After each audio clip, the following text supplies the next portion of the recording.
한국조선업은 끝났다. 불과 2년 전 중국이 저가 전략을 앞세워 370척의 물량을 쏟아내자 전 세계는 이렇게 단정했습니다. 거제와 울산은 폐허가 될 거라는 조롱이 쏟아졌고 100조 원 규모의 계약서는 중국의 품으로 넘어갔습니다. 그러나 2026년 오늘 그 오만한 판단은 완전히 빗나갔습니다. 저가 중국 배들이 바다 한가운데서 하나둘 멈춰서기 시작했습니다. 하루 운항이 중단될 때마다 수억 원의 손실이 증발하자 세계는 비로소 깨달았습니다. 중국이 물량이라는 덫을 놓는 동안 한국은 기술과 신뢰라는 거대한 성벽을 쌓고 있었다는 사실을요. 도대체 무엇이 이 반전을 가능케 했을까요? 세계는 왜 다시 한국 앞에 줄을 서고 있는 걸까요? 그 처절하고도 통쾌한 참교육의 기록, 지금 시작합니다. 어디서 듣고 계신가요? 구독과 좋아요 잊지 마세요. 안녕하세요. 저는 리처드 밀러입니다. 제가 이 대학에서 해양산업과 대형 제조업 경쟁력을 가르친 지도 벌써 10여 년이 넘었습니다. 미 해군 조달 프로젝트 자문을 맡았던 경험도 있었고 글로벌 조선과 방산 분야에서 일어나는 구조적 변화를 추적하는 게 제 일이었죠. 학생들은 저를 숫자와 현장만 믿는 원칙주의자라고 불렀어요. 감정으로 산업을 판단하지 않는다는 뜻이었습니다. 오늘도 그런 자세로 강의실 문을 열고 들어섰습니다. 강의실 안은 이미 학생들로 가득 차 있었어요. MIT에서 온 공대생, 하버드 경영대 출신, 스탠퍼드에서 교환학생으로 온 학생까지 다양했습니다. 이들은 모두 숫자와 논리로 세상을 분석하는 데 익숙한 사람들이었죠. 제가 교탁에 노트북을 내려놓자 학생 몇몇이 이미 오늘 주제를 알고 있다는 표정을 지었습니다. 한국조선업의 몰락. 그들에게는 이미 끝난 이야기였어요. 프로젝터가 켜지고 첫 슬라이드가 화면을 채웠습니다. 단 하나의 문장만 떠 있었죠. 불과 48개월 전 한국조선업은 끝났다는 말이 세계의 상식이었습니다. 학생들 사이에서 작은 웃음이 흘러나왔어요. 비웃음이 아니라 동의의 웃음이었습니다. 당연한 이야기를 꺼냈다는 반응이었죠. 리모컨을 누르자 두 번째 슬라이드가 나타났습니다. 글로벌 선박 수주량을 보여주는 그래프였어요. 파란색 막대는 하늘을 찌를 듯 솟아올라 있었고 빨간색 막대는 바닥을 기다시피 했습니다. 제가 설명하기도 전에 앞쪽에 앉은 여학생이 작게 고개를 끄덕였어요. 그녀는 경영대 출신이었고 제조업 경쟁 전략 수업에서 항상 날카로운 질문을 던지던 학생이었습니다. 파란색이 중국, 빨간색이 한국이라는 걸 이미 알고 있는 표정이었죠. 저는 천천히 입을 열었습니다. 2000년대 초반만 해도 세계 조선업의 중심은 한국이었다고요. 현대중공업, 삼성중공업, 대우조선해양이라는 세 개의 이름이 전 세계 선박 시장의 절반을 장악하고 있었고 울산과 거제의 거대한 도크에서는 매일같이 수천 톤급 선박들이 만들어져 바다로 나갔습니다. LNG선처럼 초정밀 기술이 필요한 배든 대형 컨테이너선이든 유조선이든 상관없이 한국에 맡기면 약속된 날짜에 정확한 품질로 인도됐어요. 발주자들은 한국을 믿었고 한국은 그 믿음을 단 한 번도 저버린 적이 없었습니다. 그런데 중국이 움직이기 시작했습니다. 세계 금융위기로 모든 나라가 혼란에 빠졌을 때 중국은 오히려 조선업에 천문학적인 자본을 쏟아부었어요. 이건 단순한 시장 경쟁이 아니었습니다. 국가 주도의 전략적 투자였죠. 중국 정부는 조선업을 국가 핵심 산업으로 지정했고 국영은행들은 거의 무제한에 가까운 대출을 조선소들에게 제공했습니다. 민간 기업이라면 절대 감당할 수 없는 규모였어요. 시장 논리가 아니라 국가 명령이 작동하는 시스템이었죠. 다음 슬라이드를 넘기자 중국 주요 조선소 목록이 화면을 가득 채웠습니다. 차이나 스테이트 조선, 차이나 선박, 인더스트리 상하이 와이가오차오 조선소를 비롯해 수십 개의 이름이 끝없이 이어졌어요. 한 학생이 노트북 화면을 확대해서 보더니 옆 친구에게 뭔가 속삭였습니다. 아마 이 숫자가 정말 맞느냐는 질문이었을 거예요. 저는 고개를 끄덕이며 설명했습니다. 맞다고요. 그리고 더 중요한 건 이 모든 조선소가 단일 국영체계 아래에서 하나의 거대한 생산 시스템처럼 움직였다는 사실이라고요. 한국 조선소들은 각자 독립적으로 경쟁하며 발주를 따내야 했습니다. 현대는 현대대로, 삼성은 삼성대로, 대우는 대우대로 시장에서 싸워야 했죠. 하지만 중국은 달랐습니다. 중국은 가격을 마음대로 조정할 수 있었어요. 한 조선소가 계약에서 적자를 내도 국가가 그 손실을 보전해줬으니까요. 이건 경쟁이 아니라 물량전이었습니다. 승패가 아니라 체력 싸움이었죠. 중국 조선소들이 시장에 내놓은 견적서는 한국 업체들이 도저히 따라갈 수 없는 가격이었습니다. 같은 규격의 컨테이너선을 한국이 1억 달러에 제안하면 중국은 7천만 달러에 제안했어요. 30% 차이였죠. 발주자 입장에서는 선택의 여지가 없었습니다. 배를 구매하는 건 자선 사업이 아니었고 회계장부는 냉정했으니까요. 같은 배를 더 싸게 살 수 있다면 당연히 그쪽을 선택하는 게 합리적이었어요. 그래프 위에 파란색 막대가 빨간색 막대를 추월하는 데는 그리 오래 걸리지 않았습니다. 중국의 선박 수주량은 폭발적으로 증가했고 어느 순간 전 세계 선박 발주의 60%를 넘어 70%에 육박하기 시작했어요. 반면 한국은 20% 선 아래로 추락했습니다. 나머지 10% 정도는 일본과 유럽이 나눠 가졌죠. 파란색과 빨간색 사이의 간격은 이제 설명이 필요 없을 만큼 벌어져 있었습니다. 저는 잠시 창밖을 바라봤습니다. 보스턴의 1월 하늘은 낯빛으로 흐렸어요. 다시 학생들을 바라보며 말을 이었습니다. 이 시기 한국 조선업계는 완전한 패닉 상태에 빠졌다고요. 수주가 끊기자 도크가 하나둘 비기 시작했고 일감이 없으니 사람들을 내보낼 수밖에 없었습니다. 불과 몇 년 사이에 한국 조선 3사에서만 수만 명이 회사를 떠났어요. 거제와 울산의 골목 상권이 무너졌습니다. 조선소 노동자들이 사라지자 그들을 상대로 장사하던 식당과 술집과 작은 가게들도 하나둘 문을 닫았죠. 도시 전체가 침체됐어요. 한 학생이 손을 들었지만 저는 잠시만 기다려달라고 손짓했습니다. 아직 끝나지 않았으니까요. 다음 슬라이드에는 세계 주요 언론의 헤드라인들이 나타났습니다. 뉴욕타임스, 파이낸셜 타임스, 월스트리트 저널에서 쏟아진 기사 제목들이었어요. 한국 조선업의 종말, 중국의 압도적 승리, 울산은 폐허가 될 것인가. 제목만 읽어도 당시 분위기가 그대로 전해졌습니다. 세계 언론은 한국 조선업에 이미 사망 선고를 내린 상태였어요. 그리고 그건 단순한 추측이나 과장이 아니었습니다. 실제로 그렇게 보일 수밖에 없었죠. 한국 정부도 속수무책이었다고 설명했습니다. 중국처럼 무제한 지원을 할 수는 없었으니까요. 한국은 시장경제 체제 국가였고 국가 예산에는 명확한 한계가 있었습니다. 조선업에만 수십조 원을 쏟아부을 수는 없는 일이었어요. 결국 구조조정이 시작됐습니다. 대우조선해양은 산업은행 관리 체제로 들어갔고 현대중공업과 삼성중공업도 대규모 인력 감축을 단행했죠. 한국 조선업이 무너지는 걸 지켜보는 건 고통스러운 일이었지만 숫자는 거짓말을 하지 않았습니다. 저는 마지막 슬라이드를 띄웠습니다. 전 세계 선박 발주 점유율을 보여주는 막대 그래프였어요. 중국 68%, 한국 23%, 일본 5%, 기타 4%. 숫자는 명확했습니다. 중국이 압도적이었고 한국은 가까스로 2위를 지키고 있었지만 그건 위로가 되지 않았어요. 1위와의 격차가 너무 컸으니까요. 앞쪽에 앉은 여학생이 고개를 끄덕이며 노트에 뭔가를 적었습니다. 중국의 전략이 교과서적으로 완벽하다는 표정이었죠. 규모의 경제, 시장 장악, 가격 지배력. 모든 게 논리적으로 들어맞았으니까요. 저는 천천히 입을 열었습니다.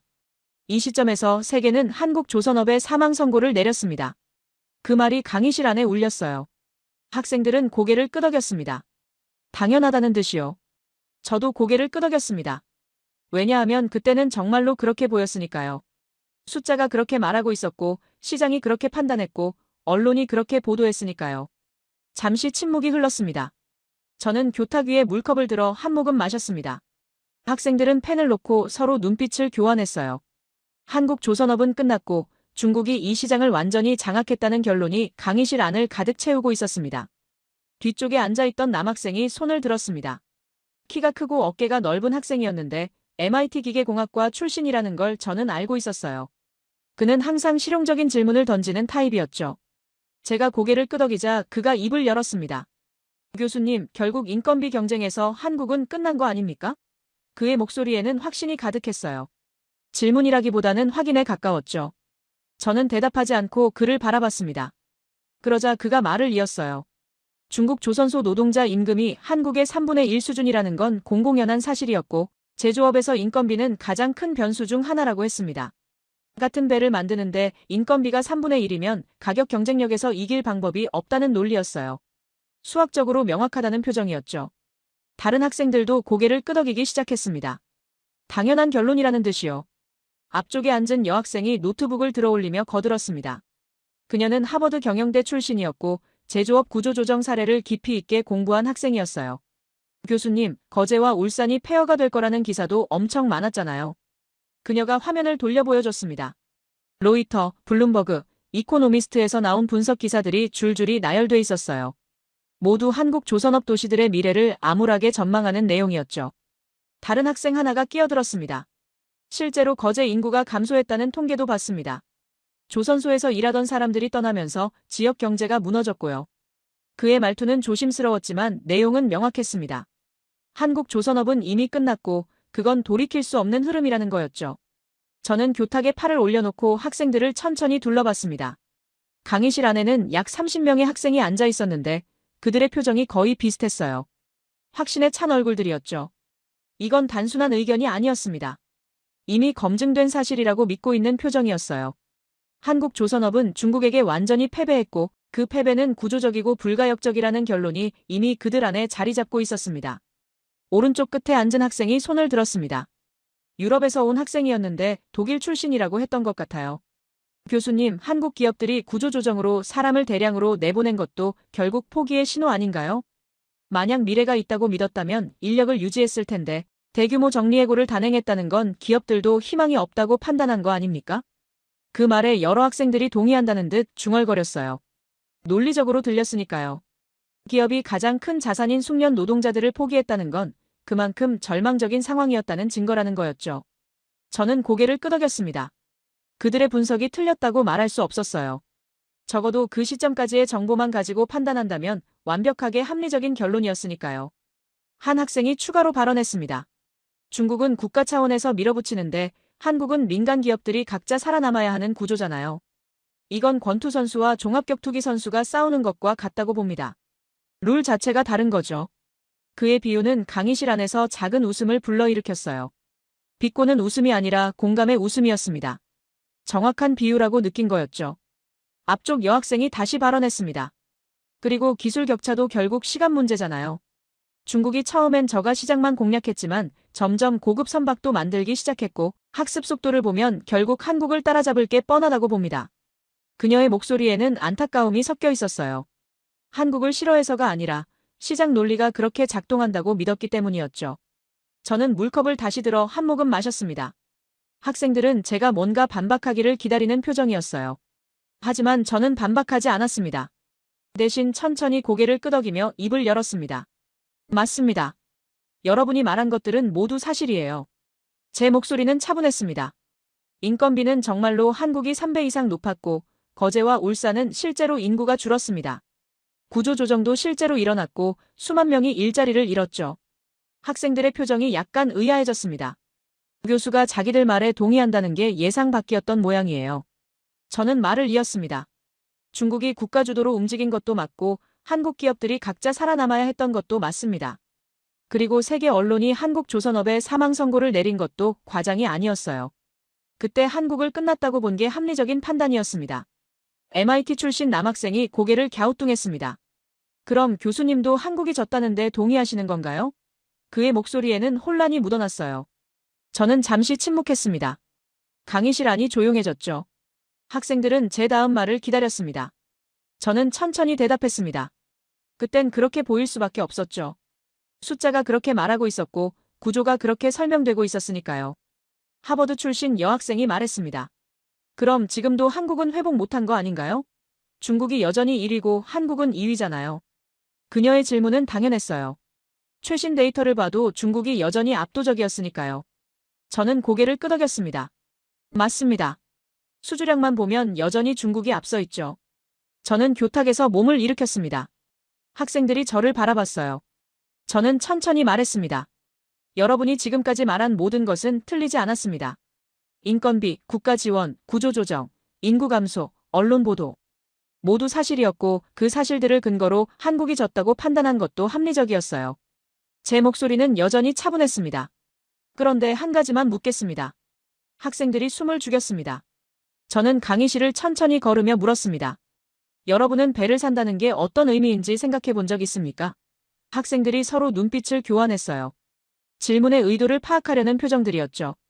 저는 계속 말했습니다. 배는 계약서에 서명하는 순간 거래가 끝나는 게 아닙니다. 그 배는 바다로 나가서 20년, 30년을 운항해야 하죠. 앞쪽 여학생이 펜을 들었습니다. 뭔가 적으려는 듯 했지만 망설였어요. 저는 교탁으로 돌아와 리모컨을 집어들었습니다. 여러분이 지금까지 본 숫자들은 모두 계약 시점의 숫자였습니다. 누가 얼마에 계약했는지, 누가 몇 척을 수주했는지 말이죠. 그런데 배는 계약할 때 돈을 지불하지만 진짜 비용은 바다에서 결정됩니다. 학생들의 표정이 조금씩 변하기 시작했습니다. 저는 말을 이었습니다. 싼 배를 샀다고 해서 싼 게 아닙니다. 그 배가 고장 나지 않고 제 시간에 화물을 나르고 연료를 적게 쓰고 유지비가 적게 들어야 진짜 싼 배죠. 만약 그렇지 않다면 처음 가격이 싸도 결국 비싼 배가 됩니다. 제 목소리가 강의실에 울렸습니다. 그리고 그게 3년에서 5년 후에 드러나기 시작했습니다. 저는 리모컨을 들어 올렸습니다. 이제 진짜 이야기를 하겠습니다. 화면이 바뀌었고 새로운 슬라이드가 나타났습니다. 제목에는 이렇게 적혀 있었어요. 계약 후 3년 바다에서 일어난 일. 학생들은 숨을 죽이고 화면을 바라봤습니다. 강의실은 완전히 조용했어요. 그들이 확신하던 결론이 흔들리기 시작한 순간이었습니다. 앞쪽에 앉은 하버드 출신 여학생이 당황한 표정을 지었습니다. 방금 전까지만 해도 중국의 승리는 명백한 사실이었는데 갑자기 질문 형태로 돌아온 거였죠. 교수님, 수주량으로 보면 중국이 이긴 게 맞지 않나요? 그녀의 목소리에는 확신이 조금 줄어들어 있었어요. 질문인지 확인인지 애매한 톤이었죠. 저는 고개를 끄덕였습니다. 그녀가 조심스럽게 입을 열었습니다. 수주량으로 보면 그렇습니다. 그리고 교탁 앞으로 천천히 걸어갔어요. 하지만 배를 산다는 건 수주 계약서에 서명하는 순간 끝나는 게 아닙니다. 제 목소리가 강의실에 울렸습니다. 배는 바다로 나갑니다. 그리고 그 바다에서 20년, 길게는 30년을 운항하죠. 컨테이너를 싣고 석유를 나르고 LNG를 운반하면서 말입니다. MIT 남학생이 팔짱을 끼며 앞으로 몸을 숙였습니다. 그의 표정에는 여전히 회의가 남아 있었어요. 하지만 완전히 닫혀있지는 않았습니다. 뭔가 새로운 변수가 등장할 거라는 걸 예감한 듯했죠. 저는 교탁을 천천히 두드리며 말을 이었습니다. 여러분이 지금까지 본 모든 숫자는 계약 시점의 숫자였습니다. 누가 더 싼 가격에 계약했는지, 누가 더 많은 척수를 따냈는지 말이죠. 뒤쪽에 앉은 독일 학생이 고개를 갸우뚱했습니다. 그럼 계약 이후에 뭔가 달라진 게 있다는 말씀이신가요? 그가 묻자 여러 학생들이 그를 쳐다봤어요. 모두 같은 궁금증을 가진 표정이었습니다. 저는 리모컨을 들어 올렸습니다. 여러분이 놓친 게 있습니다. 아주 중요한 것을요. 다음 슬라이드가 나타났습니다. 화면에는 간단한 타임라인이 그려져 있었어요. 왼쪽에는 계약 체결이라고 적혀 있었고 오른쪽에는 인도 후 운항이라고 적혀 있었습니다. 그 사이에 긴 화살표가 그어져 있었죠. 저는 왼쪽 부분을 가리켰습니다. 여러분이 지금까지 집중한 시점은 여기입니다. 계약이 체결되는 순간이죠. 가격이 결정되고 발주가 확정되고 언론이 보도하는 시점입니다. 그리고 오른쪽 부분을 천천히 가리켰습니다. 하지만 진짜 승부는 여기서 결정됩니다. 배가 실제로 바다에 나가서 운항하는 시점이죠. 제 목소리가 조금 더 낮아졌습니다. 그리고 그 시점의 숫자를 여러분은 한 번도 보지 않았습니다. 저는 천천히 설명했습니다. 발주자들은 배를 구매할 때 초기 구매 가격만 봅니다. 당연한 일이죠. 숫자가 명확하니까요. 1억 달러짜리 배와 7천만 달러짜리 배 중에서 선택하라면 대부분 7천만 달러를 선택합니다. 30% 저렴하니까요. 하지만 그 배가 바다에 나간 후는 어떻습니까? 학생들이 서로 눈빛을 교환했어요. 제 질문의 의도를 파악하려는 표정들이었죠. 저는 리모컨을 다시 눌렀습니다. 배가 인도된 순간부터 진짜 비용이 시작됩니다. 새로운 슬라이드가 나타났어요. 배의 진짜 비용이라는 제목 아래 여러 항목이 나열돼 있었습니다. 초기 구매 가격, 연료비, 유지보수 비용, 수리 비용, 그리고 마지막 항목에는 빨간색으로 강조된 글자가 있었어요. 운항 중단 손실. 저는 첫 번째 항목을 가리켰습니다. 여러분이 지금까지 본 숫자는 이것뿐입니다. 초기 가격이죠. 그리고 나머지 항목들을 천천히 훑으며 말했습니다. 하지만 배를 소유한다는 건 이 모든 항목의 합계를 의미합니다. 20년, 30년 동안 말이죠. 학생들이 화면을 뚫어지게 쳐다봤습니다. 저는 마지막 항목을 가리켰습니다. 그리고 이 항목이 가장 무섭습니다. 운항 중단 손실이요. MIT 남학생이 손을 들었습니다. 얼마나 되는데요? 그가 묻자 저는 잠시 생각하는 척했습니다. 사실 정확한 숫자를 알고 있었지만 학생들이 스스로 생각해보게 하고 싶었어요. 대형 컨테이너선이 하루 운항을 멈추면 손실이 얼마나 될까요? 한번 생각해보세요. 학생들이 웅성거리기 시작했습니다. 몇 천만 원? 아니, 억 단위. 서로 의견을 나누는 소리가 들렸어요. 저는 그들이 충분히 생각할 시간을 준 뒤 대답했습니다. 하루에 최소 수천만 원에서 많게는 수억 원입니다. 화물 지연, 일정 차질, 항구 사용료, 연료 낭비. 모든 게 비용으로 돌아오죠. 강의실이 조용해졌습니다. 학생들의 표정이 굳어지기 시작했어요. 저는 천천히 말을 이었습니다. 그리고 그 비용은 배를 만든 조선소가 아니라 배를 산 발주자가 부담합니다. 앞쪽 여학생이 작게 한숨을 내쉬었습니다. 이제 뭔가를 알아채기 시작한 거였죠. 저는 교탁 앞에 서서 학생들을 천천히 둘러봤습니다. 배는 계약서에서 끝나지 않습니다. 제 목소리는 단호했습니다. 계약서는 시작일 뿐이죠. 진짜 평가는 바다에서 이루어집니다. 폭풍우 속에서 만 톤의 화물을 싣고 수만 킬로미터를 항해하면서 말입니다. 뒤쪽에 독일 학생이 앞으로 몸을 기울였습니다. 교수님 말씀은 중국 배와 한국 배가 바다에서는 다른 결과를 보였다는 건가요? 그의 질문은 핵심을 찌르고 있었어요. 저는 잠시 침묵했습니다. 강의실 전체가 제 대답을 기다렸습니다. 저는 천천히 고개를 끄덕였습니다. 계약 시점에서 본 숫자와 운항 후 실제로 발생한 숫자는 달랐습니다. 제 말이 끝나자 학생들이 서로 눈빛을 교환했어요. 그들이 몰랐던 세계가 있었다는 걸 깨닫기 시작한 표정이었습니다. 여학생이 조심스럽게 물었습니다. 교수님, 그럼 실제로 어떤 차이가 있었나요? 저는 대답 대신 리모컨을 들어 올렸습니다. 그건 다음 질문으로 넘어가겠습니다. 지금 중요한 건 여러분이 시간축을 바꿔서 생각하기 시작했다는 겁니다. 남학생의 팔짱이 풀렸습니다. 그의 표정에서 확신은 사라지고 있었어요. 뭔가 중요한 걸 놓쳤다는 걸 깨닫는 얼굴이었죠. 저는 조용히 말했습니다. 여러분은 승부가 끝났다고 생각했습니다. 중국이 이겼고 한국이 졌다고요. 하지만 승부는 계약서에 서명하는 순간 끝나는 게 아닙니다. 학생들은 완전히 집중했습니다. 처음 수업이 시작됐을 때의 확신 가득한 표정은 온데간데 없었어요. 대신 긴장과 호기심이 뒤섞인 얼굴들이 저를 바라보고 있었습니다. 제가 처음부터 의도한 바였죠. 그들의 확신을 흔들어 놓고 새로운 관점으로 볼 준비를 시키는 것. 저는 물컵을 들어 한 모금 마셨습니다. 이제 진짜 숫자를 보겠습니다. 계약 후 3년, 5년이 지나면서 바다에서 실제로 무슨 일이 벌어졌는지 말이죠. 제 손이 리모컨을 향했습니다. 학생들의 시선이 모두 화면으로 향했어요. 강의실은 완전히 고요했습니다. 학생들의 눈빛에서 오만함은 사라졌고 대신 배우려는 자세가 자리 잡았습니다. 저는 이 순간을 위해 이 수업을 설계했어요. 숫자만 보고 판단하는 것이 얼마나 위험한지, 시간축을 바꾸면 완전히 다른 진실이 보인다는 것을 가르치기 위해서였습니다. 리모컨을 누르자 새로운 슬라이드가 나타났습니다. 화면에는 단순한 표 하나만 떠 있었어요. 계약 후 경과 시간별 주요 사건이라는 제목 아래 시간축이 그려져 있었죠. 1년차, 2년차, 3년차, 4년차, 5년차. 저는 1년차를 가리켰습니다. 처음엔 아무 문제가 없었습니다. 배들은 인도됐고 발주자들은 만족했어요. 30%나 싼 가격에 샀으니까요. 학생들이 화면을 응시했습니다. MIT 남학생이 고개를 살짝 기울이며 다음을 기다리는 표정이었어요. 저는 2년차를 가리켰습니다. 이때부터 조금씩 이상한 보고들이 올라오기 시작했습니다. 작은 누수, 사소한 균열, 예상보다 빠른 부식. 처음엔 누구도 심각하게 받아들이지 않았죠. 새 배에도 초기 결함은 있을 수 있으니까요. 그리고 3년차 때 문제가 본격화됐습니다. 제 손가락이 화면 위를 천천히 움직였어요. 누수가 반복됐고 균열이 확대됐고 엔진에서 설명할 수 없는 결함이 나타나기 시작했습니다. 저는 잠시 멈췄다가 천천히 말했습니다. 망망대해 한가운데서 배가 멈췄습니다. 강의실이 조용해졌어요. 학생들의 숨소리까지 들릴 정도였죠. 저는 말을 이었습니다. 컨테이너선이 태평양 한가운데서 엔진이 멈췄어요. 수천 개의 컨테이너를 싣고 있었고 다음 항구까지는 아직 사흘이 남아 있었습니다. 뒤쪽 독일 학생이 작게 중얼거렸습니다. 얼마나 손실이.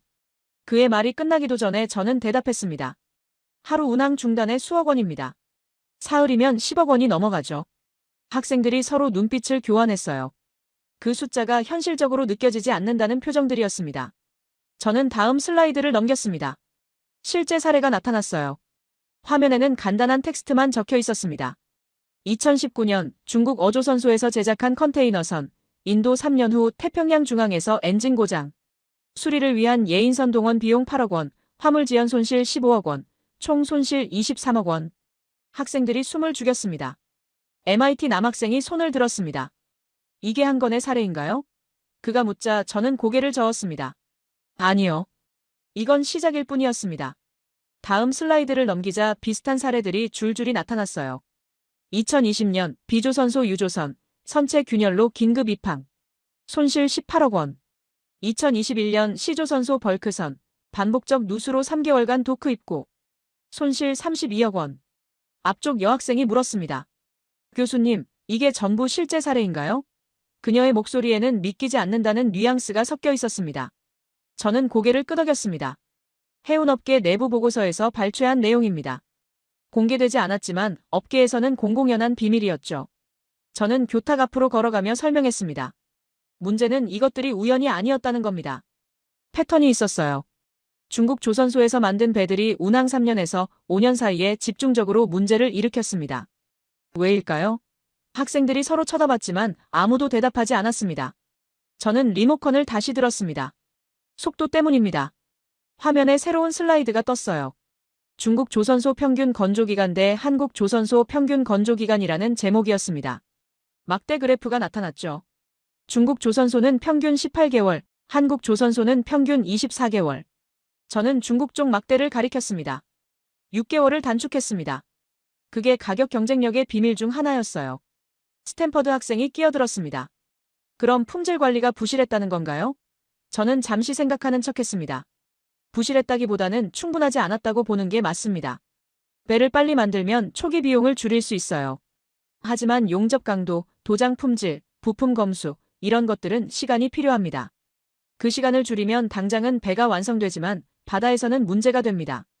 그럼 발주자들은 왜 계속 중국 배를 샀나요? 문제를 알았을 텐데요. 좋은 질문이었습니다.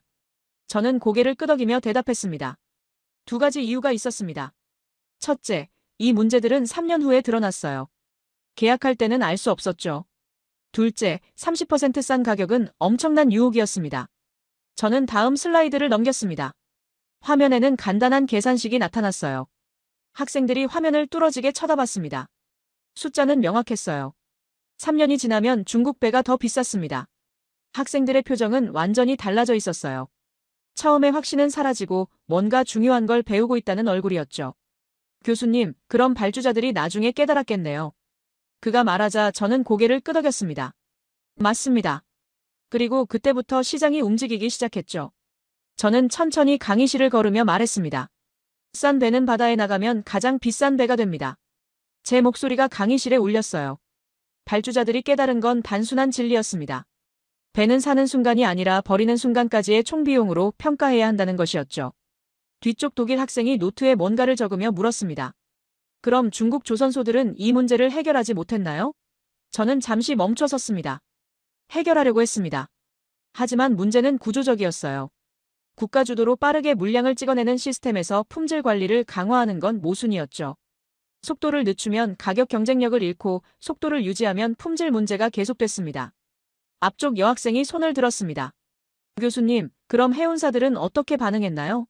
그녀의 질문에 저는 다음 슬라이드를 준비했습니다. 조용히 움직이기 시작했습니다. 공개적으로 비난하지는 않았어요. 하지만 새로운 계약에서는 선택이 달라졌죠. 제 손가락이 리모컨 버튼 위에 올라갔습니다. 저는 학생들을 천천히 둘러봤습니다. 그들의 표정이 완전히 바뀌어 있었어요. 처음 수업 시작할 때의 오만함과 확신은 온데간데 없었습니다. 대신 진지함과 집중이 자리 잡고 있었죠. 제가 의도한 바였습니다. 숫자 뒤에 숨은 진실을 보는 법을 가르치는 것. 저는 물컵을 들어 한 모금 마셨습니다. 운항 중단 비용이 배값을 압도했습니다. 제 말이 강의실에 울렸어요. 7천만 달러짜리 배가 운항 3년 만에 1억 달러의 비용을 발생시켰다면 그건 더 이상 싼 배가 아니었죠. 학생들이 고개를 끄덕였습니다. 이제 그들은 이해했습니다. 저는 교탁으로 돌아왔습니다. 그리고 바다는 거짓말하지 않습니다. 태평양 한가운데서 배가 멈추면 계약서에 적힌 가격은 아무 의미가 없어요. 중요한 건 그 배가 목적지까지 화물을 무사히 나를 수 있느냐는 것뿐이었습니다. 강의실은 완전히 고요했습니다. 학생들의 눈빛에는 새로운 관점이 자리 잡고 있었어요. 저는 이 순간을 위해 이 수업을 준비했습니다. 표면의 숫자가 아니라 구조를 보는 법, 계약이 아니라 결과를 보는 법을 가르치기 위해서였습니다. 저는 학생들을 바라봤습니다. 스탠퍼드 학생이 던진 질문이 아직 공중에 떠 있었어요. 그럼 한국 배는 달랐다는 건가요? 저는 고개를 끄덕이며 천천히 입을 열었습니다. 이제 한국 이야기를 하겠습니다. 학생들의 시선이 일제히 저에게 쏠렸어요. 저는 교탁으로 돌아와 새로운 슬라이드를 띄웠습니다. 화면에는 간단한 질문 하나가 떠올랐어요. 중국이 저가 시장을 덮을 때 한국은 무엇을 했을까? 학생들이 서로 눈빛을 교환했습니다. 당연히 맞서 싸웠겠죠. 앞쪽 여학생이 조심스럽게 말했습니다. 가격을 낮추려고 했겠죠? 그녀의 목소리에는 확신이 없었어요. 저는 고개를 저었습니다. 아니요. 한국은 싸우지 않았습니다. 강의실이 조용해졌어요. 남학생이 미간을 찌푸렸습니다. 싸우지 않았다니 무슨 뜻인가요? 그가 묻자 저는 천천히 대답했습니다. 한국은 그 판에서 빠져나왔습니다. 중국이 지배하는 저가 시장에서 말이죠. 다음 슬라이드를 넘기자 세계 선박 시장의 분류가 나타났습니다. 중국은 저가 벌크 선범용 컨테이너선을 장악했습니다. 단순하고 대량 생산이 가능한 배들이죠. 그리고 두 번째 고난도 특수선박 시장을 가리켰어요. 한국은 여기로 갔습니다. 뒤쪽 독일 학생이 손을 들었습니다.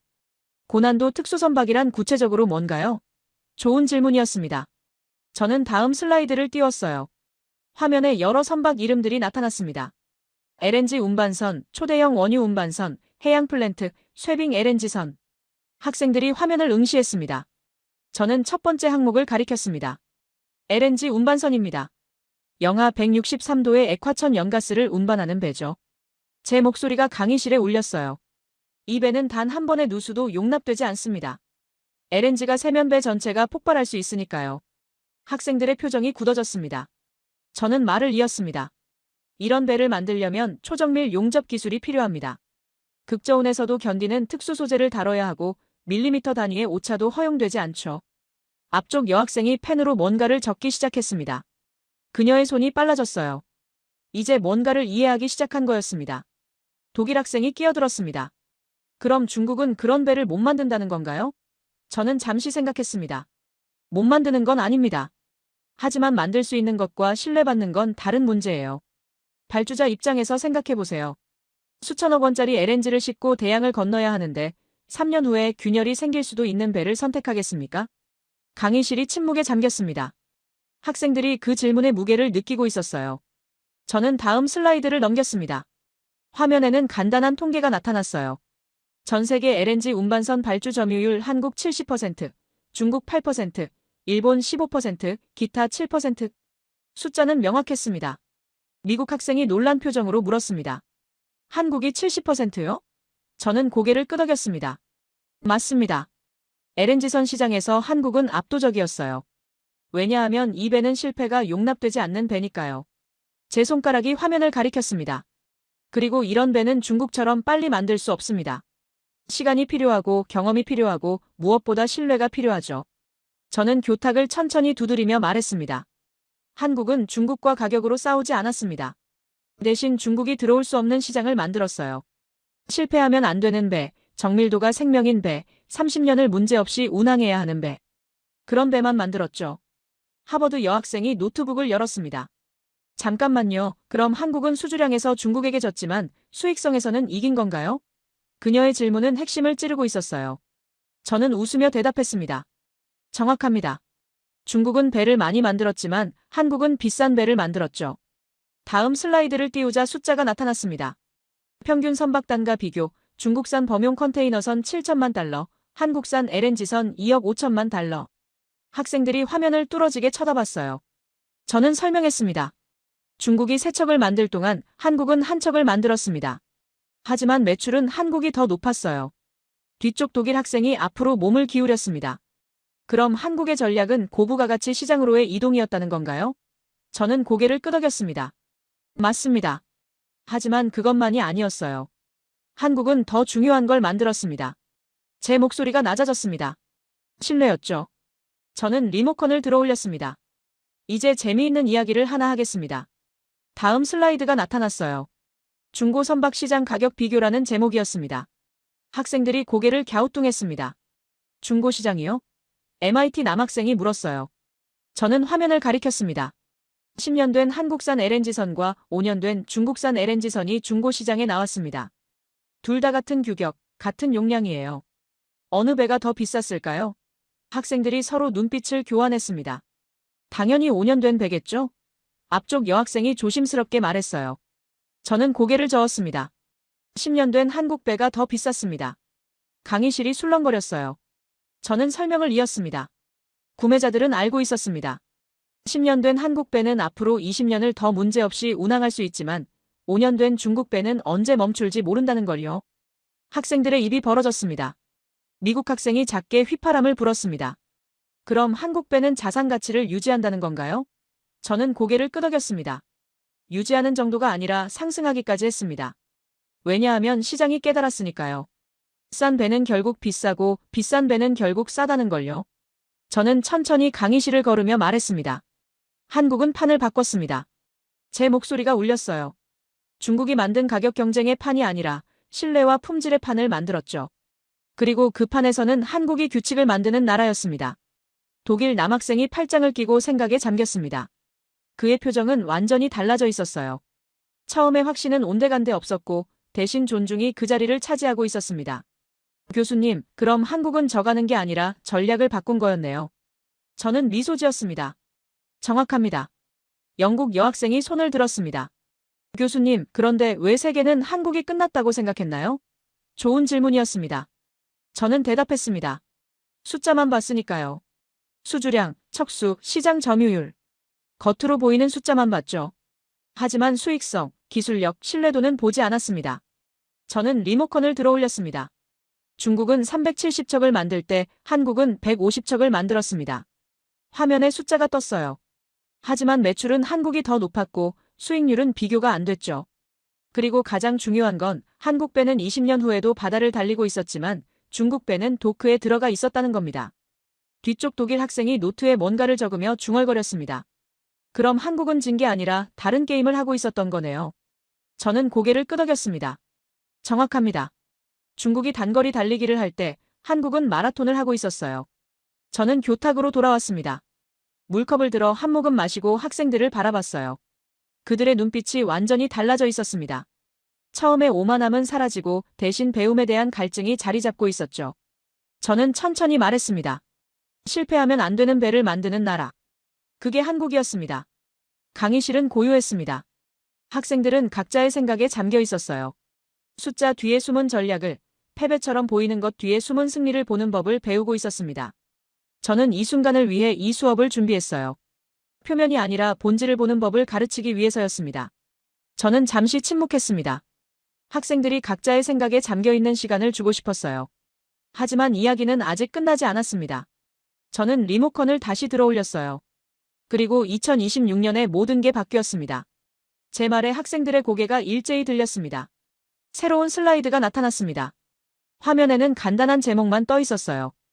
2026년 미국의 선택. 앞쪽 미국 여학생이 눈을 크게 떴습니다. 미국이요? 그녀가 되묻자 저는 고개를 끄덕였습니다. 네, 미국입니다. 그리고 이 이야기가 가장 극적이에요. 저는 천천히 설명하기 시작했습니다. 미국은 세계 최강의 해군을 가지고 있습니다. 항공모함, 구축함, 잠수함. 수백 척의 군함이 전 세계 바다를 지키고 있죠. 학생들이 고개를 끄덕였어요. 당연한 사실이었으니까요. 저는 잠시 멈췄다가 말했습니다. 그런데 문제가 생겼어요. 다음 슬라이드를 넘기자 숫자가 나타났습니다. 미국 해군 함정 평균 선령 23년. 정비 지연 척수 78척. 가동 가능 조선소 4개소. 독일 남학생이 앞으로 몸을 기울였습니다. 조선소가 4개뿐이요? 그가 놀라서 물었어요. 저는 고개를 끄덕였습니다. 미국의 조선업은 오래전에 쇠퇴했습니다. 민간 상선 시장에서 완전히 밀려난 지 수십 년이 됐죠. 남은 건 군함을 만들고 수리하는 조선소 몇 개뿐이었어요. 그런데 그마저도 늙고 있었습니다. 제 목소리가 낮아졌어요. 시설도 늙었고 기술자들도 늙었고 경험도 사라지고 있었죠. 스탠퍼드 학생이 끼어들었습니다. 그럼 미국은 군함을 고칠 수 없었다는 건가요? 저는 천천히 대답했습니다. 고칠 수는 있었어요. 하지만 너무 오래 걸렸습니다. 6개월이면 끝날 정비가 2년씩 걸렸죠. 조선소마다 대기 중인 군함이 줄을 서 있었고 납기는 계속 밀렸습니다. 저는 다음 슬라이드를 띄웠습니다. 화면에는 붉은색으로 강조된 문장이 나타났어요. 2026년 기준 미 해군 함정 중 20% 이상이 정비 지연 상태. 학생들이 숨을 죽였습니다. 저는 설명을 이었습니다. 이건 단순한 지연이 아니었어요. 안보 문제였죠. 뒤쪽 독일 학생이 손을 들었습니다. 그럼 미국은 어떻게 했나요? 다른 나라 조선소를 쓸 수는 없었을 텐데요. 좋은 질문이었습니다. 저는 고개를 끄덕이며 다음 슬라이드를 넘겼어요. 화면에 존스법이라는 단어가 크게 떴습니다. 앞쪽 여학생이 중얼거렸습니다. 존스법이요? 저는 설명했습니다. 1920년에 만들어진 미국 해운법입니다. 미국 항구 사이를 오가는 배는 반드시 미국에서 만들어야 하고 미국 선원이 운항해야 한다는 법이죠. 그리고 군함은 당연히 미국에서만 건조하고 수리해야 합니다. 독일 남학생이 팔을 풀며 말했습니다. 그럼 미국은 갇혀 있었네요. 자기네 조선소는 부족한데 다른 나라 것도 못 쓰고요. 저는 고개를 끄덕였습니다. 정확합니다. 딜레마였죠. 학생들의 표정이 진지해졌어요. 저는 천천히 말했습니다. 그래서 미국은 선택을 해야 했습니다. 제 목소리가 강의실에 울렸어요. 그리고 2026년 미국은 결정을 내렸습니다. 다음 슬라이드가 나타났죠. 미국 국방부, 한국조선업계와 협력 발표. 강의실이 술렁거렸습니다. 하버드 여학생이 급히 물었습니다. 한국이요? 존스법은요? 저는 잠시 침묵했습니다. 그녀의 질문이 정확히 핵심을 찌르고 있었어요. 저는 천천히 대답했습니다. 존스법을 우회할 방법을 찾았습니다. 다음 슬라이드를 띄우자 블록 생산 방식이라는 제목이 나타났습니다. 학생들이 화면을 응시했어요. 저는 설명을 시작했습니다. 배는 한 곳에서 완성할 필요가 없습니다. 블록으로 나눠서 만들 수 있죠. 선체 블록은 한국에서 만들고 최종 조립은 미국에서 하는 겁니다. 스탠퍼드 학생이 무릎을 쳤습니다. 그럼 기술적으로는 미국에서 만든 게 되는 거네요. 저는 미소 지었습니다. 정확합니다. 그리고 이건 불법이 아니었어요. 존스법은 최종 조립 장소만 규정하니까요. 한국은 고난도 블록을 만드는 능력이 있었고 미국은 그걸 조립할 공간이 있었습니다. 저는 교탁 앞으로 걸어가며 말했습니다. 하지만 더 중요한 건 다른 이유였습니다. 학생들이 저를 바라봤어요. 저는 천천히 말했습니다. 미국은 왜 한국을 선택했을까요? 일본도 있었고 유럽도 있었는데 말이죠. 뒤쪽 독일 학생이 대답했습니다. 기술력 때문 아닌가요? 저는 고개를 끄덕였습니다. 맞습니다. 하지만 그것만은 아니었어요. 다음 슬라이드를 넘기자 간단한 문장이 나타났습니다. 한국은 약속을 지키는 나라였다. MIT 남학생이 고개를 갸우뚱했습니다. 약속이요? 저는 설명했습니다. 납기입니다. 한국 조선소가 6개월이라고 하면 정말 6개월 안에 끝냅니다. 1년이라고 하면 1년 안에 끝내죠. 비가 오든 태풍이 오든 파업이 있든 상관없이 말입니다. 앞쪽 여학생이 펜을 들었습니다. 그게 그렇게 중요한가요? 그녀가 물었어요. 저는 천천히 대답했습니다. 군함에서는 생명입니다. 태평양에 배치돼야 할 구축함이 도크에 갇혀 있으면 그 공백을 메우려고 다른 배가 과로하게 됩니다. 군함 한 척의 지연은 전체 배치 계획을 무너뜨려요. 저는 리모컨을 들어올렸습니다. 미국은 한국 조선업의 30년 기록을 분석했습니다. 다음 슬라이드에 통계가 나타났어요. 한국 조선 3사 평균 납기 준수율 98.7%. 학생들이 작게 탄성을 냈습니다. 저는 말을 이었습니다. 98.7%입니다. 1000척을 만들면 987척이 약속된 날짜에 인도된다는 뜻이죠. 이건 단순한 숫자가 아니었어요. 신뢰였습니다. 강의실이 조용해졌어요. 학생들이 그 의미를 음미하고 있었습니다. 스탠퍼드 학생이 조심스럽게 물었습니다. 교수님, 그럼 일본은요? 일본도 조선 강국이잖아요. 저는 잠시 생각했습니다. 일본도 훌륭한 조선소들이 있습니다. 하지만 두 가지 문제가 있었어요. 첫째, 생산 능력이 한국보다 작았습니다. 둘째, 가격이 한국보다 높았죠. 저는 다음 슬라이드를 띄웠습니다. 화면에는 간단한 비교표가 나타났어요. 대형 군함 블록 제작 한국 6개월 1억 달러, 일본 8개월 1억 3천만 달러, 유럽 10개월 1억 5천만 달러. 숫자는 명확했습니다. 한국이 가장 빠르고 가장 저렴했어요. 독일 남학생이 팔짱을 풀었습니다. 그럼 한국은 품질도 좋고 빠르고 저렴하기까지 했다는 건가요? 저는 고개를 끄덕였습니다. 맞습니다. 그리고 가장 중요한 건 한국은 이미 미국 해군과 일한 경험이 있었다는 겁니다. 학생들이 놀란 표정을 지었어요. 저는 설명했습니다. 한국은 자국 해군의 구축함과 잠수함을 만들어 왔습니다. 그 과정에서 미국 해군의 기술 자문을 받았고 미국 무기 체계를 탑재한 경험도 있었죠. 이건 단순히 배를 만드는 게 아니라 협력의 역사였습니다. 여학생이 노트북을 덮었습니다. 그럼 미국의 선택은 당연했네요. 그녀가 말하자 저는 천천히 대답했습니다. 당연해 보이지만 쉬운 결정은 아니었어요. 미국 조선업계의 반발도 있었고 의회에서도 논란이 있었죠. 하지만 결국 현실이 이겼습니다. 저는 교탁에 기대며 말했습니다. 2026년 미국은 한국을 불렀습니다. 제 목소리가 강의실에 울렸어요. 이건 경쟁 입찰이 아니었습니다. 요청이었죠. 우리 해군을 도와달라는 요청이었어요. 뒤쪽 독일 학생이 앞으로 몸을 기울였습니다. 그럼 한국이 거절할 수도 있었다는 건가요? 저는 잠시 침묵했습니다. 이론적으로는 가능했죠.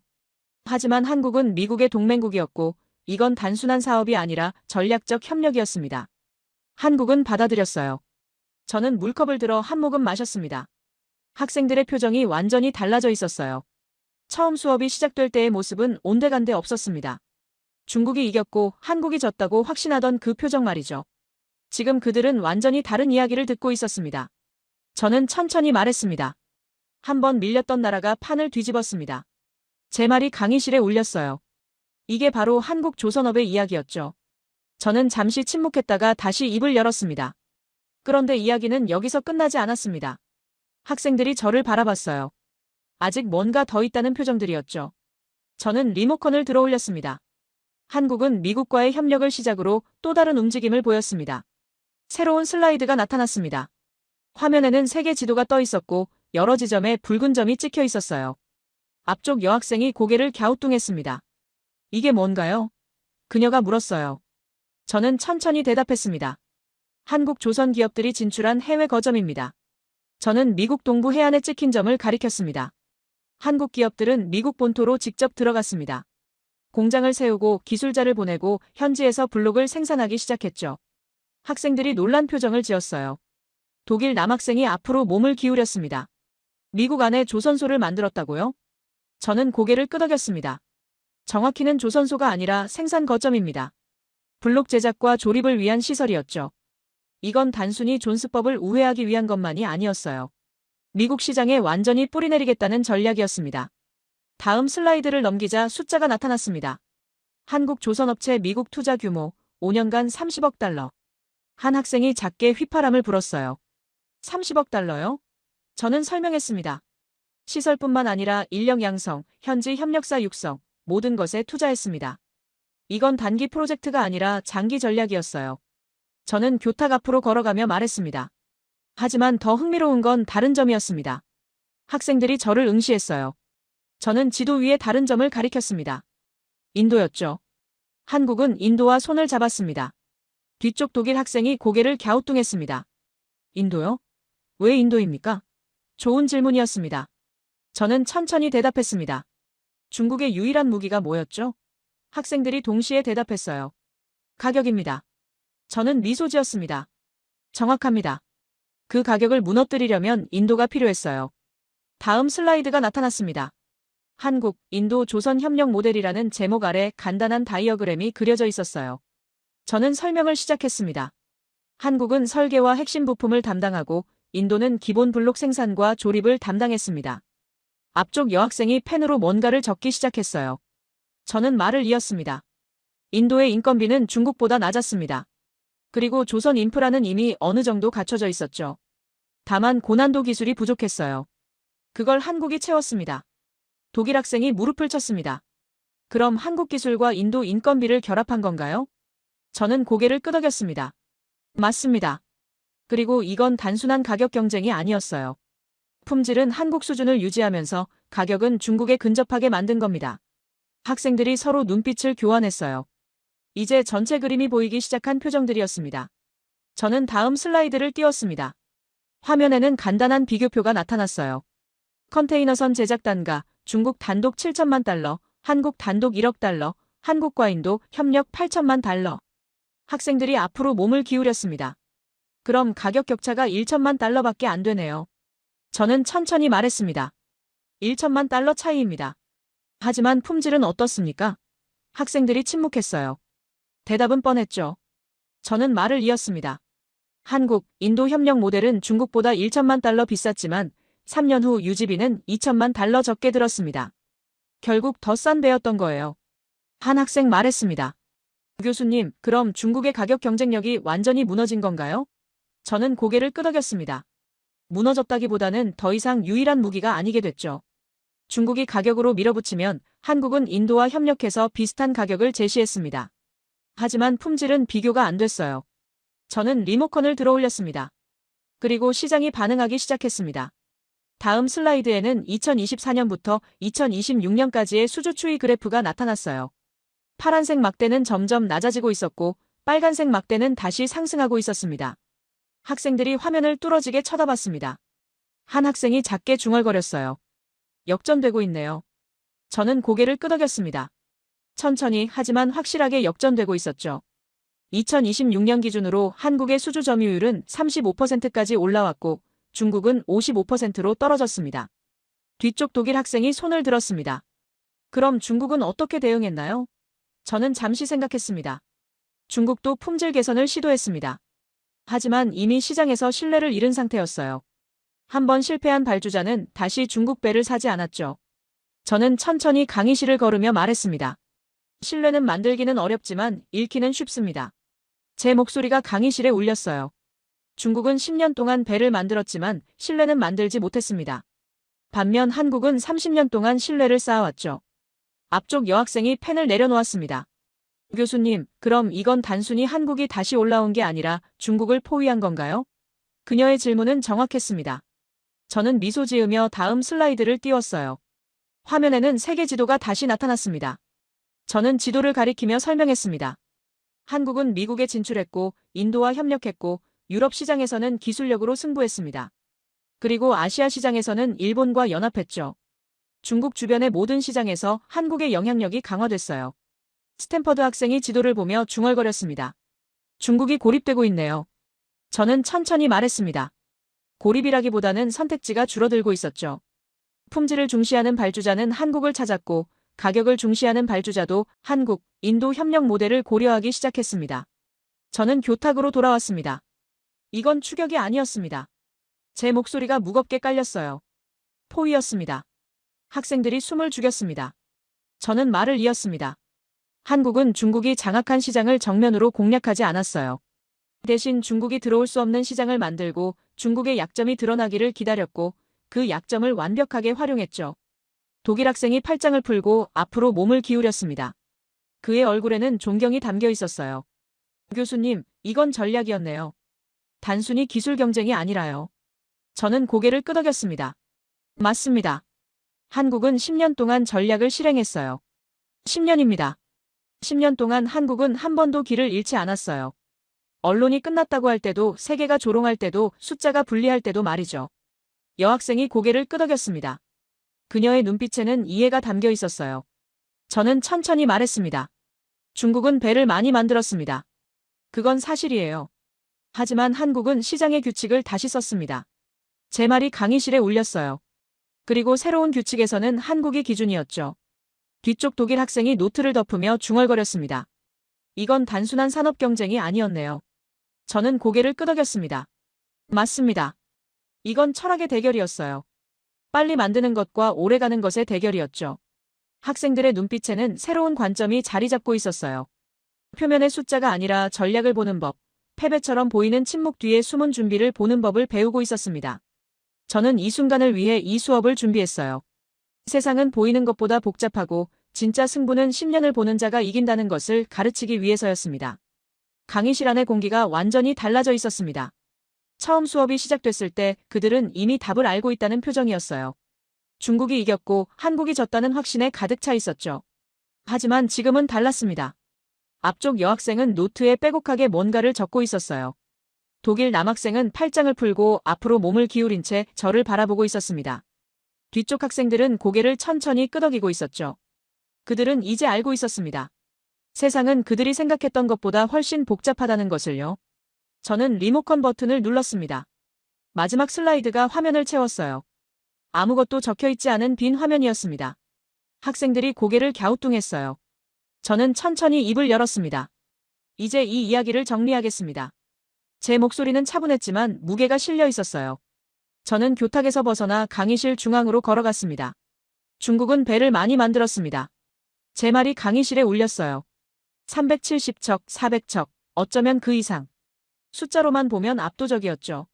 세계는 그 숫자를 보고 중국의 승리를 선언했습니다. 학생들이 고개를 끄덕였어요. 그들도 그렇게 생각했었으니까요. 저는 잠시 멈춰 섰습니다. 하지만 한국은 다른 걸 만들었습니다. 학생들의 시선이 저에게 쏠렸어요. 저는 천천히 말했습니다. 한국은 바다의 기준을 만들었습니다. 강의실이 조용해졌습니다. 저는 말을 이었습니다. 실패하면 안 되는 배, 30년을 문제없이 가야 하는 배, 극한의 환경에서도 멈추지 않는 배. 그런 배의 기준을 만들었죠. 앞쪽 여학생이 펜을 내려놓았습니다. 그녀의 눈빛에는 이해가 담겨 있었어요. 저는 계속했습니다. 처음엔 아무도 그 차이를 몰랐습니다. 계약서에는 같은 배로 적혀 있었으니까요. 컨테이너선은 컨테이너선이고 LNG선은 LNG선이었죠. 하지만 바다는 알고 있었습니다. 저는 천천히 강의실을 걸으며 말했습니다. 3년이 지나고 5년이 지나자 바다가 심판을 내렸습니다. 어떤 배는 멈췄고 어떤 배는 계속 달렸어요. 어떤 배는 도크로 돌아갔고 어떤 배는 화물을 싣고 대양을 건넜죠. 그리고 시장이 깨달았습니다. 싼 배와 좋은 배는 다르다는 걸요. 독일 학생이 작게 한숨을 내쉬었습니다. 후회하는 듯한 소리였어요. 아마 처음 수업 시작할 때 자신이 얼마나 오만했는지 깨달은 것 같았습니다. 저는 그를 부드럽게 바라보며 말했습니다. 여러분이 틀렸던 건 아닙니다. 숫자는 정확했고 논리도 맞았어요. 다만 시간축이 짧았을 뿐이죠. 저는 교탁으로 돌아왔습니다. 승부는 계약서에서 끝나지 않습니다. 제 목소리가 강의실에 울렸어요. 배가 인도되는 순간이 아니라 그 배가 폐선될 때까지 계속됩니다. 20년, 30년이라는 시간 동안 말이죠. 그리고 그 시간 속에서 한국은 이기고 있었습니다. 한 학생이 조용히 말했습니다. 우리는 단기전을 봤는데 한국은 장기전을 하고 있었네요. 저는 고개를 끄덕였습니다. 정확합니다. 중국이 단거리 달리기로 앞서 나갔을 때 한국은 마라톤을 준비하고 있었어요. 그리고 마라톤에서는 빠르게 출발하는 사람이 아니라 끝까지 가는 사람이 이깁니다. 저는 빈 화면을 가리켰습니다. 이제 여기에 무엇을 써야 할까요? 학생들이 서로 눈빛을 교환했어요. 저는 천천히 말했습니다. 2026년 한때 끝났다고 조롱받던 나라가 다시 세계의 기준이 됐습니다. 미국이 군함을 맡길 나라로 한국을 선택했고 발주자들이 신뢰할 수 있는 배를 원할 때 한국을 찾았죠. 뒤쪽 독일 학생이 앞으로 몸을 기울였습니다. 교수님, 그럼 결국 한국이 이긴 건가요? 그가 조심스럽게 물었어요. 저는 잠시 생각했습니다. 이겼다는 표현이 정확할까요? 저는 천천히 대답했습니다. 이기고 지는 것으로 볼 수도 있겠죠. 하지만 저는 다르게 보고 싶습니다. 저는 강의실을 천천히 걸으며 말했습니다. 한국은 게임의 규칙을 바꿨습니다. 중국이 만든 가격 경쟁의 판에서 싸우지 않고 품질과 신뢰의 판을 만들었어요. 그리고 그 판에서는 한국이 규칙을 만드는 나라였죠. 이건 승패가 아니라 전략의 차이였습니다. 여학생이 손을 들었습니다. 교수님, 그럼 우리가 배워야 할 교훈은 뭔가요? 좋은 질문이었습니다. 저는 잠시 침묵했습니다. 강의실 전체가 제 대답을 기다렸어요. 저는 천천히 입을 열었습니다. 첫째, 숫자만 보지 마세요. 저는 손가락 하나를 들었습니다. 숫자는 중요하지만 전부가 아닙니다. 수주량이 많다고 이기는 게 아니에요. 진짜 중요한 건 그 뒤에 숨은 구조입니다. 학생들이 노트에 뭔가를 적기 시작했어요. 둘째, 시간축을 길게 보세요. 손가락 둘을 들었습니다. 1년 후의 승부와 10년 후의 승부는 완전히 다를 수 있습니다. 중국은 3년 동안 이겼지만 10년을 보면 한국이 앞서 있었죠. 인내는 전략입니다. 셋째, 저는 세 번째 손가락을 들었습니다. 남들이 하는 게임을 따라하지 마세요. 이길 수 없는 판이라면 새로운 판을 만드세요. 한국은 저가 시장에서 중국과 싸우지 않고 중국이 들어올 수 없는 시장을 만들었습니다. 그게 전략입니다. 남학생이 고개를 끄덕이며 중얼거렸습니다. 우리는 너무 쉽게 결론을 내렸어요. 저는 그를 바라보며 말했습니다. 맞습니다. 하지만 그건 여러분만의 문제가 아니에요. 세계 전체가 그랬죠. 언론도 전문가들도 투자자들도 모두 같은 실수를 했습니다. 표면만 보고 본질을 놓쳤던 거예요. 저는 교탁으로 돌아왔습니다. 그리고 학생들을 천천히 둘러봤습니다. 이제 이 수업을 마무리하겠습니다. 제 목소리는 낮았지만 분명했어요. 여러분에게 하나만 기억해달라고 하면 이겁니다. 저는 빈 화면을 향해 천천히 걸어갔습니다. 그리고 마치 그 화면에 글씨를 쓰듯 공중에 손을 움직이며 말했습니다. 바다는 숫자를 기억하지 않습니다. 제 말이 강의실에 울렸어요. 바다는 끝까지 가는 나라를 기억합니다. 강의실이 완전히 조용해졌습니다. 학생들은 움직이지 않았어요. 제 말의 무게를 느끼고 있었습니다. 저는 천천히 말을 이었습니다. 중국은 370척을 만들었습니다. 한국은 150척을 만들었죠. 하지만 30년 후 바다에 남아있을 배는 어느 나라 배가 더 많을까요? 한국입니다. 왜냐하면 바다는 거짓말하지 않으니까요. 폭풍우 속에서, 극한의 추위 속에서 만 톤의 화물을 싣고 대양을 건널 때 배의 진짜 가치가 드러납니다. 그리고 그 순간 처음 얼마에 샀는지는 아무도 기억하지 못해요. 저는 리모컨을 내려놓았습니다. 수업은 이제 끝입니다. 제 말에 학생들이 하나둘 일어나기 시작했어요. 하지만 박수를 치는 대신 조용히 서 있었습니다. 뭔가 중요한 걸 배웠다는 표정들이었죠. 독일 학생이 저에게 다가왔습니다. 교수님, 오늘 수업 정말 감사합니다. 그의 목소리는 진지했어요. 저는 많이 반성했습니다. 제가 얼마나 표면만 보고 있었는지 깨달았어요. 저는 그의 어깨를 가볍게 두드렸습니다. 그걸 깨달았다면 오늘 수업은 성공입니다. 다가왔습니다. 교수님, 한국 조선업 이야기가 이렇게 깊은 줄 몰랐어요. 단순히 산업 경쟁이 아니라 철학의 대결이었네요. 저는 미소 지었습니다. 맞습니다. 빠른 것과 오래가는 것, 싼 것과 좋은 것, 숫자와 신뢰. 그 대결이었죠. 학생들이 하나둘 강의실을 나가기 시작했습니다. 하지만 그들의 걸음은 느렸어요. 아직 생각에 잠겨 있는 듯 했습니다. 저는 교탁을 정리하며 창밖을 바라봤습니다. 보스턴의 하늘은 여전히 흐렸지만 강의실 안은 밝았어요. 마지막 학생이 문을 나서기 전에 돌아보며 물었습니다. 교수님, 한국은 정말 다시 일어선 건가요? 저는 고개를 끄덕였습니다. 일어섰습니다. 아니, 사실은 한 번도 쓰러진 적이 없었어요. 다만 세계가 그렇게 본 것뿐이죠. 한국은 묵묵히 자기 길을 걸었고 바다가 그걸 증명했습니다. 학생이 나가고 강의실은 비었습니다. 저는 프로젝터를 끄고 노트북을 정리했어요. 오늘 수업은 성공이었습니다. 학생들은 숫자 너머를 보는 법을 배웠고 표면 아래의 전략을 읽는 법을 익혔죠. 그리고 무엇보다 확신에 가득 찬 오만함이 얼마나 위험한지 깨달았습니다. 저는 강의실 문을 열고 나섰습니다.